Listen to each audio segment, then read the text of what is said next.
Bismillahirrahmanirrahim. Assalamualaikum warahmatullahi wabarakatuh.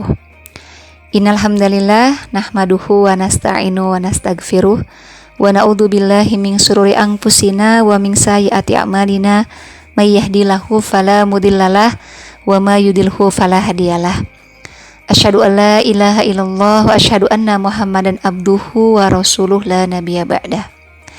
Pertama-tama dan yang paling utama, marilah kita panjatkan puji dan syukur kehadirat Allah Subhanahu wa Ta'ala, yang mana begitu banyak nikmat yang Allah berikan kepada kita semua yang tidak bisa kita hitung satu persatu.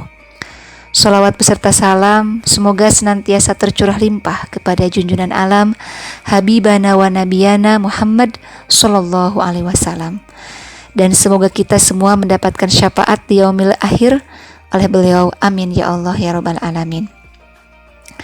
Sahabat Salimah yang dirahmati Allah, pada hari ini saya akan memberikan materi yaitu tentang tuntunan sholat Idul Fitri dan keutamaannya bagi umat muslim.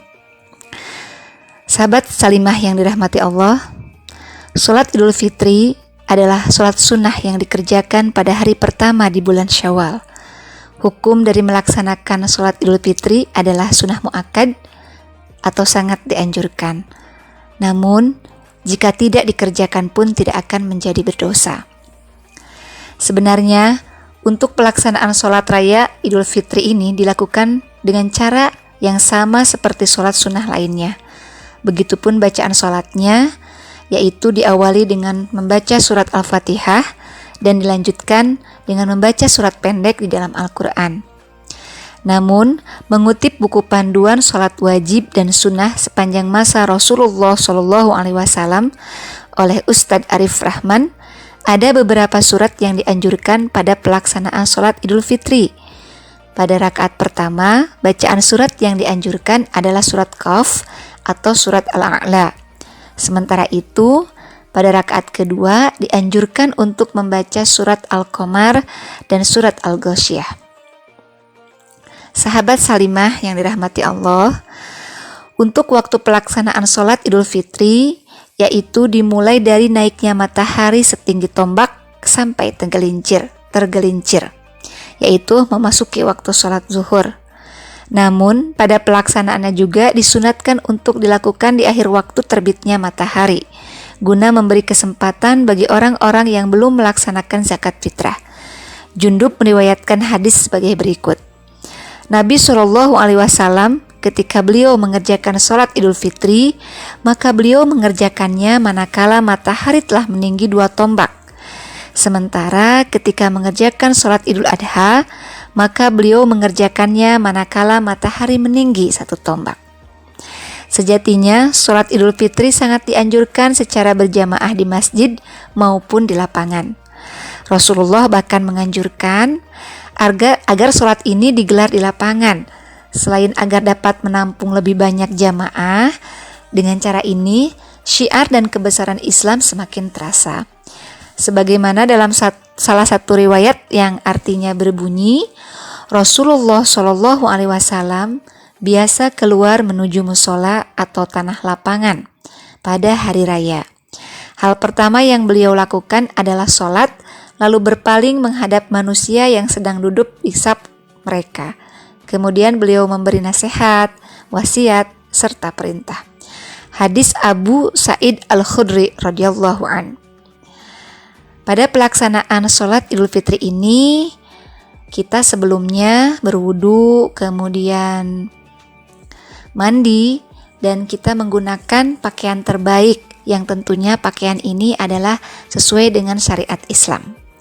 Kemudian, sebagaimana ibadah-ibadah lainnya, sholat Idul Fitri harus didahului dengan niat.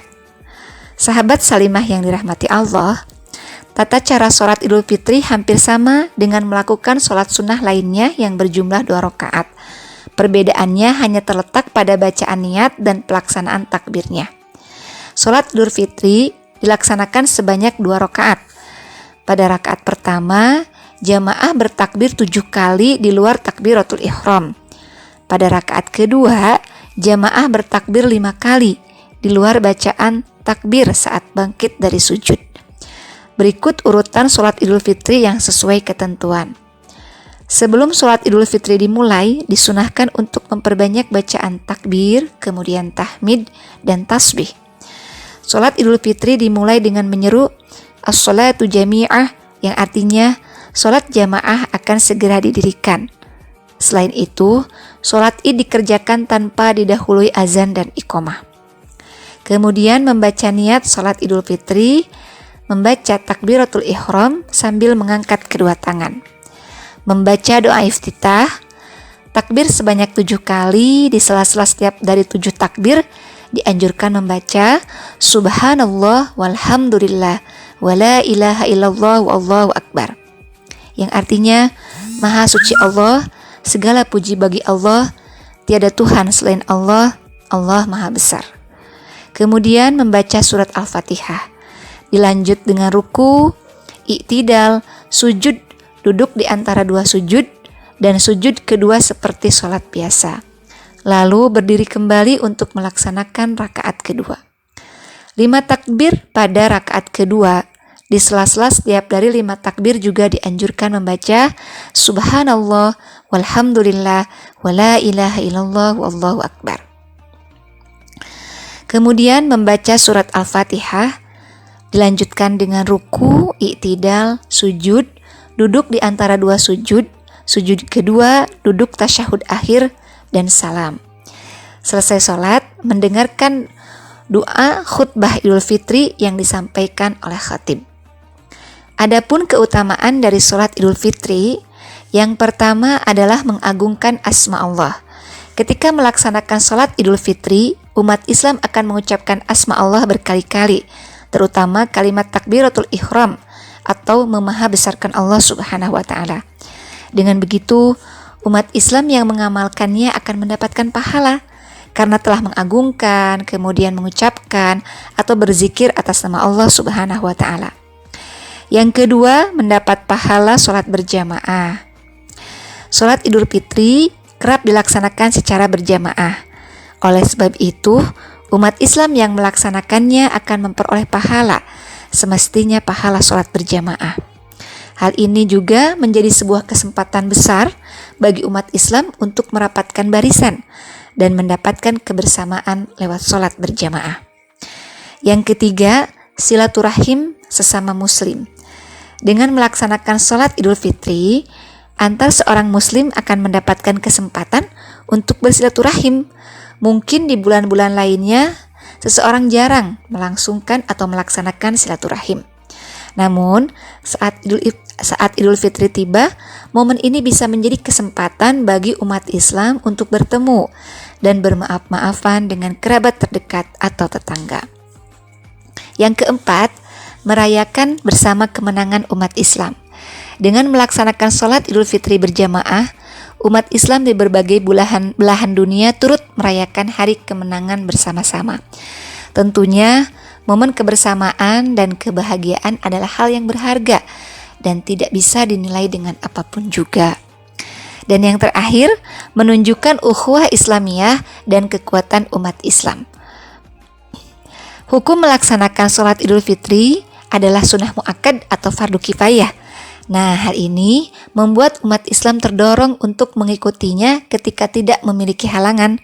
Dengan berkumpulnya umat Islam setelah melaksanakan ibadah puasa Ramadan dalam 1 bulan penuh, terbentuklah sebuah ukhuwah Islamiyah yang menunjukkan bahwa umat Islam merupakan sebuah umat yang besar dan padu. Masya Allah, semoga amal ibadah kita di hari terakhir bulan Ramadan mendapatkan pahala terbaik di sisi Allah Subhanahu wa Ta'ala, dan semangat serta motivasi Ramadan akan kita bawa pada bulan Syawal, sehingga amal ibadah kita akan terus dilanjutkan di bulan Syawal. Kita sambut kemenangan di bulan Syawal dengan semangat dan motivasi yang kuat. Semoga segala amal ibadah kita diterima oleh Allah Subhanahu wa Ta'ala, dan mohon maaf atas segala kehilapan yang mungkin telah dilakukan. Taqabbalallahu minna wa minkum, siyamana wa siyamakum.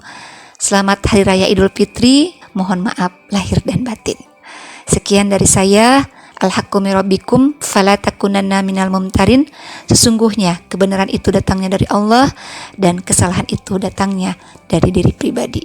Assalamualaikum warahmatullahi wabarakatuh.